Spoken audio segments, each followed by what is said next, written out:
한동훈의 행보는 점점 더 수상해지고 있습니다. 그야말로 경악스러운 상황으로 치닫고 있습니다. 그는 편향된 언론과 결탁해서 조작된 정보를 퍼뜨렸습니다. 그리고 불법적 여론 조성팀을 운영한 사실도 드러났습니다. 특히 그의 주변에는 진중권, 김경률, 그리고 최근에는 김어준까지 합세하고 있습니다. 길이 보이지 않는 암흑 속에서 한동훈은 공포에 사로잡혀 있습니다. 대통령과 국가를 위기로 몰아가는 물귀신 작전을 펼치고 있습니다. 지금 한동훈은 극도로 불안한 증세를 보이고 있습니다. 그리고 조선일보가 심각합니다. 언론 자격을 완전히 상실했습니다. 지난 총선에서 한동훈은 조선일보 출신 4명을 끌어들여서 지금 최강성 친위대를 구축했습니다. 여의도 연구원 홍영림 원장은 지난 총선 기간에 한동훈의 개인 이미지를 구축하는데 거액의 당비를 투입해서 심각한 무리를 빚고 있습니다. 또 송파을에 공천되었던 박정우는 한동훈의 최측근으로 자리 잡았고 초선임에도 불구하고 선배 의원들을 맹공하면서 잔인한 정치를 시작하고 있습니다. 조선일보는 김건희 여사의 1심 문서를 악의적으로 조작한 사실을 시정년 최초로 공개하겠습니다. 문자 톡에는 좌측에는 상대방, 우측에는 본인의 글이 표시됩니다. 이것은 1심 문자의 출처를 판단하는 중요한 근거입니다. 그러나 조선일보는 김건희 여사의 문자를 우측에 배치해서 마치 그 문자의 출처가 김건희 여사 쪽에서 나온 것처럼 오해하게 조작하고 있습니다. 조선일보를 제외한 다른 언론사들은 김 여사의 문자는 모두 좌측에 배치되어 있음을 볼 수가 있습니다. 1심 문자의 출처는 분명히 한동훈 측에서 나온 것임을 명확하게 증명하고 있는 것입니다. 그러나 조선일보는 유일하게 김건희 여사의 문자를 우측에 표기해서 보도하고 있습니다. 이것은 1심 문자를 김건희 여사 또는 친윤 쪽에서 폭로되었음을 암시하기 위한 의도적으로 조작한 것으로 볼 수가 있습니다. 이와 같이 한동훈과 조선일보의 결탁은 심각합니다. 방통위와 선관위는 조선일보에 대한 강력한 제재를 가해야 할 것입니다. 조선일보가 아무리 발악한다 할지라도 우리 우파 유튜버들은 한동훈의 가면을 철저하게 벗겨낼 것입니다.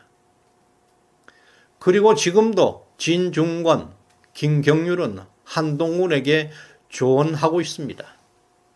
현안에 대해서 여전히 자문 조직으로 수시로 소통하고 있는 것으로 알려졌습니다.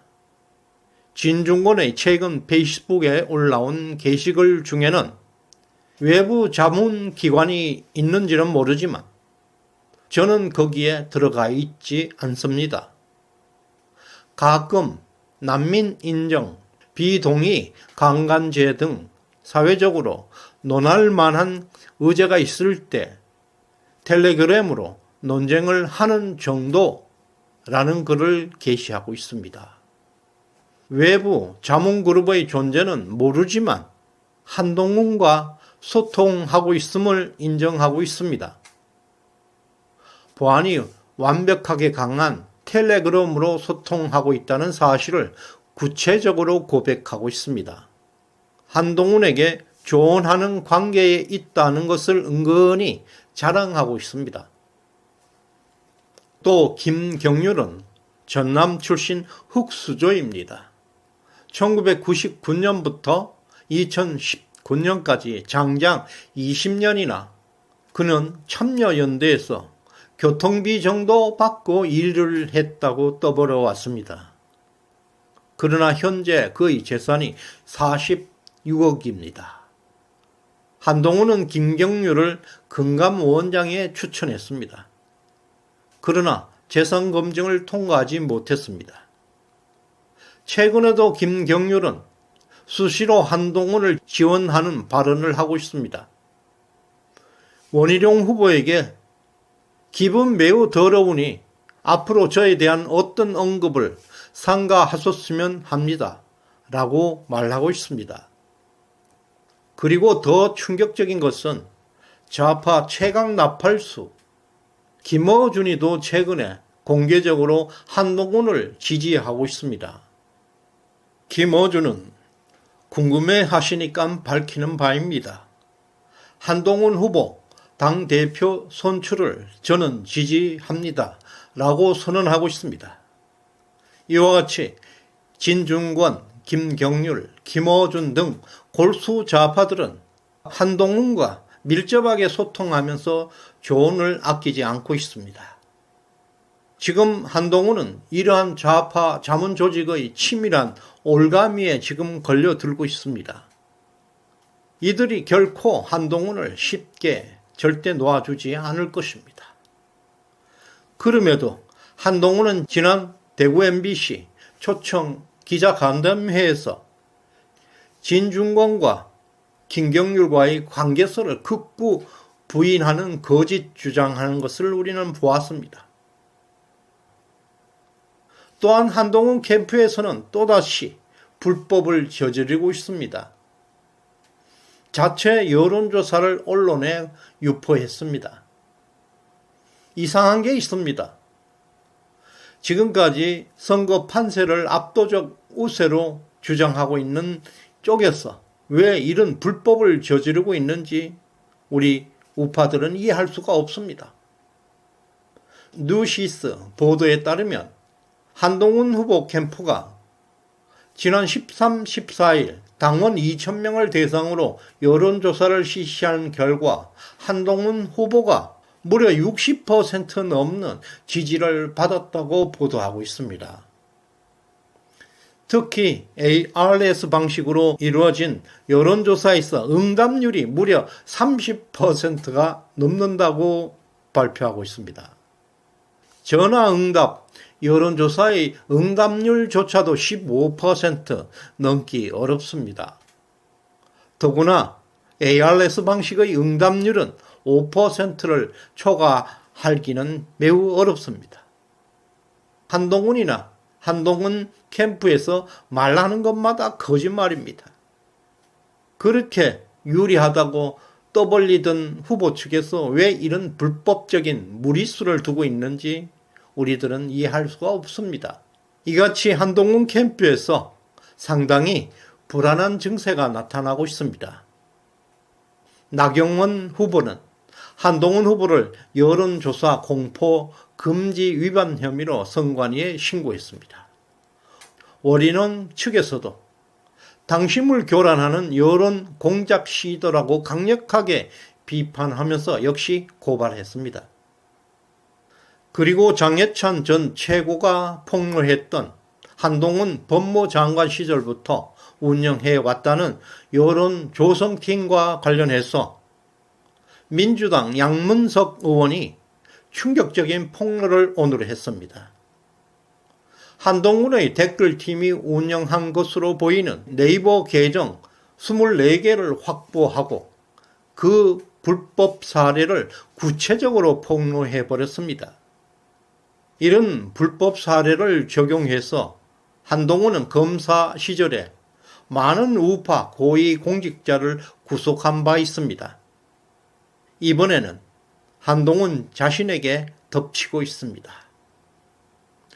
이런 여러 위기 상황에서 한동훈은 자신을 지켜줄 수 있는 것은 오직 당권이라고 생각하고 있는가 봅니다. 당 대표를 차지하기 위해서 이재명이가 했던 것처럼 온갖 불법이나 만행을 서슴지 않고 있음을 볼 수가 있습니다. 그것이 불법인 줄 알면서도 고의로 여론조사 결과를 흘리고 있었다는 것입니다.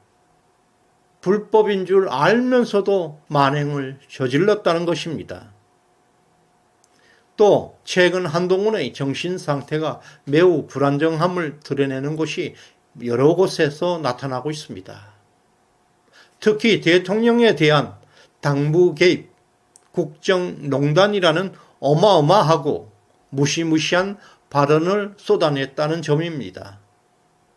이런 발언은 엄청난 파장을 일으켜서 국가를 혼란에 빠뜨릴 수 있습니다. 이는 막다른 골목에 처해 있는 자의 최후의 발악입니다. 자신의 생존과 자신의 이익을 위해서 대통령과 국가를 위기로 몰아넣는 극히 위험한 행위들입니다. 죽는 한이 있어도 삼가해야 할 발언을 함부로 내뱉고 있습니다. 민주당에게 대통령의 탄핵의 미끼를 던져주고 있는 꼴입니다.